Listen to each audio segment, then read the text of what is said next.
Maintenant, parlons des conséquences de l'inflation. Il existe plusieurs conséquences de l'inflation. Plusieurs conséquences de l'inflation, mais nous allons juste citer que 4 et citez-moi le reste dans les commentaires. La première conséquence de l'inflation, c'est qu'il y a diminution de pouvoir d'achat. Ça veut dire quoi? Ça veut dire que, supposons que toi, avant, quand tu prends tes 1000 francs, tu te rends dans un marché de ta ville, tu peux avec les 1000 francs t'acheter un petit t-shirt, en plus quelques sandales, en raison de 500 francs chacun.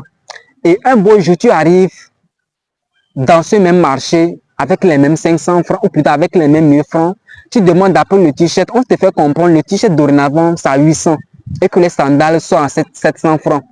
Ça veut dire qu'avec tes 1000 francs, tu ne peux plus t'acheter les mêmes quantités de choses qu'avant. Tu ne peux plus t'acheter les mêmes t-shirts, en plus les mêmes sandales qu'avant. Ça veut dire que ton pouvoir d'achat est diminué. Pourquoi? Parce que les prix ont augmenté, donc ton argent a perdu de sa valeur. Voici comment est-ce que le simple fait qu'il y ait inflation engendre des conséquences comme la diminution du pouvoir d'achat. Alors, la deuxième conséquence que peut engendrer l'inflation, c'est que les épargnes et les économies perdent de leur valeur. Ça veut dire que, je prends un cas de figure, supposons que toi, tu es encore chez tes parents et que tu es fonctionnaire, à la fin du mois, tu touches quelque chose de 100 000 francs chaque fin du mois. Et tu te dis, mais j'en ai marre de continuer à vivre avec mes parents. Je dois moi aussi construire ma maison, avoir ma propre chambre et donc déménager là-bas. Et un beau matin, étant donné que ton papa a une parcelle à côté, tu te rends vers ton papa, tu le rencontres, tu négocies avec lui. Et papa te dit, mon fils, le parcelle m'appartient, donc ça t'appartient également. Tu peux construire si tu as les moyens nécessaires. C'est comme ça que tu te fixes un objectif d'épargner chaque fin du mois 20 000 francs. Parce que le ciment, quand tu t'es renseigné, est à 3 300 francs. Et donc, tu te dis, quand tu vas épargner 20 000 francs chaque fin du mois, au bout d'une année, tu auras quelque chose de 240 000 francs qui vont te permettre de pouvoir avoir au moins 3 tonnes de ciment ou 2 tonnes de ciment. Et tu commences par épargner, tu mets de côté 20 000 francs, 20 000 francs, 20 000 francs. Et à la fin de l'année, tu as effectivement les 240 000 francs.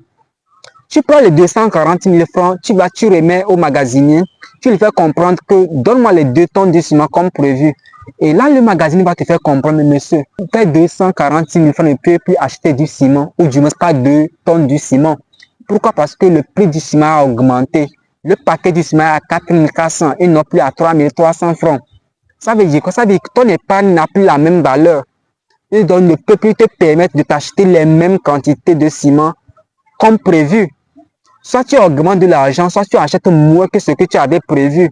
Voici comment est-ce que ton épargne a perdu sa valeur. Par contre, si tu utilisais directement 20 000, tu achètes quelques paquets, tu déposes, 20 000, tu achètes quelques paquets, tu déposes, ça serait mieux que d'épargner, de stocker l'argent quelque part. Supposons que tu as 1 million dans ton compte en banque. Avant de te coucher, tu consultes ton compte en banque, tu te rends compte que effectivement tu as les 1 million là. Tu te couches. Pendant la nuit, aux environs de 0h25, il y a eu un communiqué qui fait comprendre qu'il y a inflation de 2,5. Le plus faible d'ailleurs. Ça veut dire que tes 1 million ne sont plus 1 million. Directement. Si tu as 1 milliard et qu'il y a une inflation de 5%, de 10%, tu imagines, tu n'as plus 1 milliard. L'inflation peut te faire passer de riche à pauvre. Du moins, ceux qui pensent que la richesse n'est que financière. Donc, l'inflation peut te faire passer de riche à pauvre. S'il faut voir la richesse comme étant juste la finance. Ça, c'est la deuxième conséquence de l'inflation. La troisième conséquence de l'inflation, c'est que les salaires ne suivent pas forcément l'augmentation des prix. Ça veut dire quoi? Ça veut dire que quelqu'un qui chaque fin du mois touche 25 000 francs et sait que dans les 25 000 francs, 5 000 francs ira pour le loyer, 15 000 francs pour assurer, pour stocker le manger et le reste pour mes petits besoins et tout. Il prend les 15 000 francs pour le manger, il s'en rend au marché, il veut acheter les produits et on lui fait comprendre qu'en réalité, le bol de riz que tu achetais avant à 700 francs n'est plus à 700, mais plutôt à 1500 francs. La farine que tu achetais à 1500 francs n'est plus à 1500 francs, mais plutôt à 2000 francs. Voici comment est-ce que le simple fait qu'il y a une augmentation de prix fait en sorte que son salaire ne peut plus lui permettre d'acheter les mêmes quantités de choses qu'il achetait avant.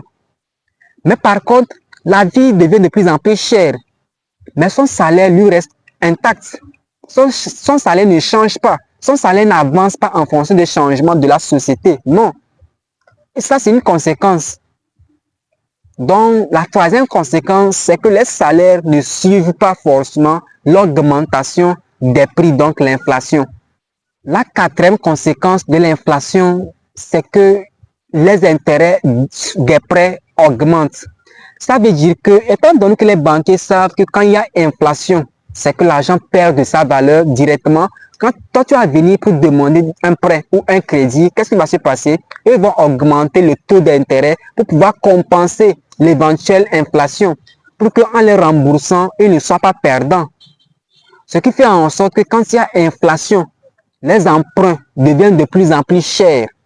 Donc voici là les 4 conséquences que peut engendrer l'inflation. La première conséquence, c'est qu'il y a une diminution considérable du pouvoir d'achat. La deuxième conséquence qu'engendre l'inflation, c'est que les épargnes ou les économies perdent de leur valeur. La troisième conséquence, c'est que les salaires ne suivent pas forcément l'augmentation des prix. Et la quatrième conséquence, c'est tout simplement le fait que les intérêts des prêts augmentent.